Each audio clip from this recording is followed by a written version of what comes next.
Hello friends, hope you're well. TechManPat here. Today is a special video. We're doing it two camera to my little Logi camera there.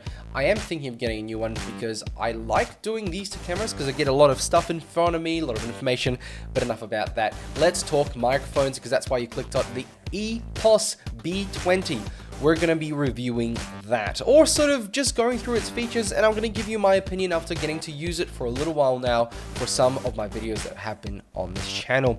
So let's just compare this beast right here. It is very pretty. You might have seen some photos on my Twitter and on Instagram. Make sure to follow those if you haven't. And this is the pod mic from, well, who is it from actually?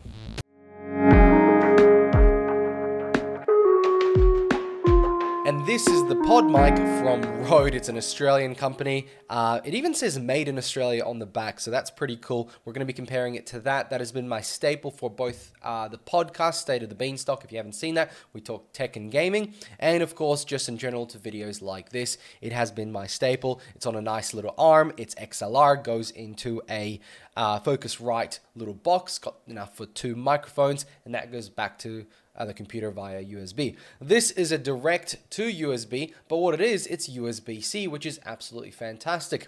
It has a return for audio 3.5mm jack. It has a gain button, and it has a whole sort of settings, so cardioid, back and forth, whatever you want to call it, omnidirectional, and so on. We've got it set to cardioid at the moment, and in the front, it's got a mute button, which it is muted at the moment, and a volume button for your headphones, because this has a live connection to headphones, so you don't get that delay. You can hear yourself back as soon as you plug it in. Now I've got it muted. I want it to say some words on here, and then I want it to say them to here, and then we can compare. So let's click swap and let's go for it. And now we're on the B20. Now my voice maybe rose a little bit. I got a little bit excited, but this is what the B20 sounds like. Now I have tuned it in. I have put in a gate. I have put in a bit of a control on the back of the gain.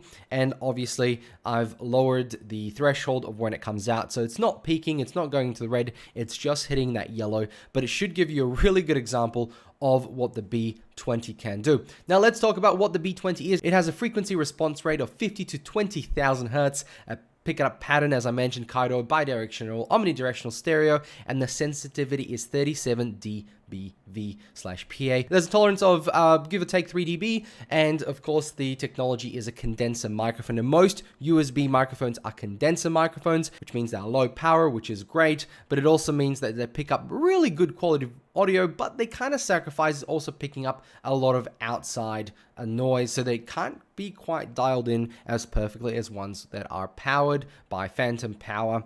Nonetheless, what this means is that you can record a lot of great podcasts. They're going to sound quite professional. The concern here is that this microphone is going for 329 Australian dollars. It is actually still on pre-order in JB Hi-Fi.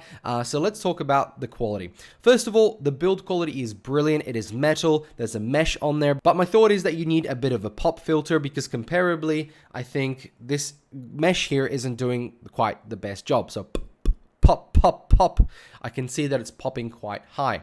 Nonetheless, build quality, the pop filter, you can always add one on there. It's great. Now, let's go through the directions as I swap through them. This is the bi-directional one, which means that you can hear this and you can hear keys clacking on the background. So you probably wouldn't want to do this if you're also typing away. But if you're interviewing somebody in front of you, that'll work pretty well. This is the omnidirectional one, and that means I can move around and hopefully still have the same quality, maybe a little bit quieter, but it should sort of have almost the same quality. And look, at the end of the day, it does change the pitch a little bit, but that's okay. And lastly, stereo. Now, this is an interesting one because a lot of people have purchased this, as I've read online, to do ASMR stuff. Now, it still requires a pop filter, especially with a microphone like this, nonetheless, but you can pretty much achieve almost stereo sound. Let's see what happens if I start twisting it around. Testing. This is the twist around, going around, and then going back to stereo. We're kind of aiming it at the back, and we're ending up on the other side. It kind of creates almost two ears. Now, the last thing I want to actually answer is if it's wobbly. Basically, at the end of the day, when you're having a bit of a podcast with a couple of friends, somebody might bum the table. So I'm going to bump it and see what happens. So I'm going to tap it, I'm going to hit it, and it's on top of a box, but I would suggest mounting it on something like this, an arm. Nonetheless, I think it'll survive pretty well. Now I'm going to put it on the bottom of the actual table and then do the same bumping. It does have some rubber feet, but as I bump the table, hopefully you guys can actually hear how that sounds. We're back onto Cardioid. So now before we finish up with my summary, let's have a look at the software that comes with this. Now EPOS itself is a merger or a brainchild of Sennheiser and a man who have been around since 1904, and they are a healthcare company that creates basically audio for audio impaired individuals, and that's really interesting. So they've got a lot of background in regards to microphones and headphones and speakers and everything like that. So that's an interesting tidbit. And finally, what I want to show you is the actual software that comes with it, because that's actually a little bit different than most products. Like this one here, for example, does not come with any software. And that might be where EPOS actually has a little bit of a foot up. Once you've made the EPOS B20 your default device, you'll have access to the software right here.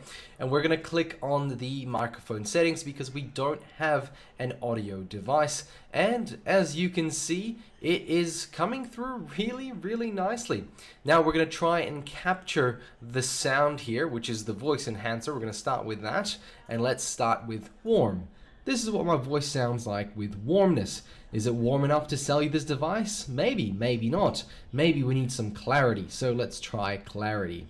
It's very clear. Is my voice clear? Is it clear to tell you that it's your own decision under your own circumstances that requires you to judge how and when and should you buy this product? We can of course turn that back on, but we can jump onto custom and really mess around with the settings. Testing. This is a very weird setup right here. Aside from the voice enhancer, you can control the gain. Of course, you can pull it up and you can pull it much further down and control it from within the software, which is pretty good. It obviously means that there's less sound coming through, and if I blow it up again, it'll be more.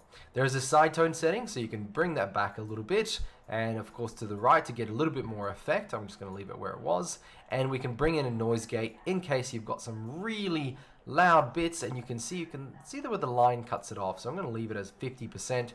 That should make me look nice and cool without shouting into the microphone. Now finally, the noise cancellation. This is what noise cancellation sounds like without any noise cancellation. So let me grab the box, and there's all this other stuff happening right now, and it's making a lot of noises. But now we're going to bump it up to 100%, and we're going to see what noise cancellation is like. And you guys let me know what you think. I think it sounds okay. Maybe not as much as I wish, but it's quite a bit. It's good enough. Anyway, I'll turn that back off. And my thought is that all this stuff works really great when you don't have something like an NVIDIA card where you can use NVIDIA streaming software to actually control a lot of this, like noise cancellation and noise reduction. This is something for people who aren't using this for gaming, but if you are using it for gaming, this definitely gives you more control than a lot of other softwares. Definitely if it means getting up a bit of a voice enhancer and making it nice and warm. I prefer not to have it on a warm. In any case, let's keep going. So in summary, this $329 microphone is a fantastic sounding microphone. And to compare this setup at $348, it sounds similar, but this one has a little bit more effect. But obviously you can mess around with the settings much more so than with this microphone. This is kind of like out of the box, off you go. You can mess around with it at the focus light. You can edit some things there, but this one has a lot more control.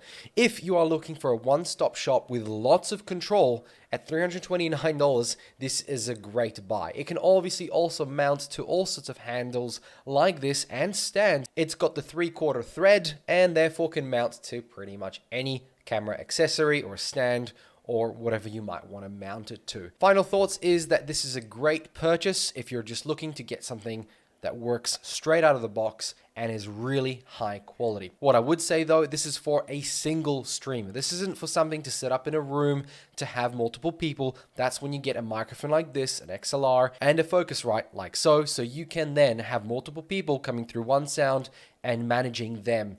This is for a single streamer who wants just the right sound. So a YouTuber, obviously a Twitch streamer. So guys, Thank you very much for watching. Make sure to like this video if you did, and let me know what you thought between the sound of this microphone, which I'm using now, again, switched it back to keep you guys on your toes, and what the B20 is like for you. Catch you all in the next one. Thanks for watching. Bye.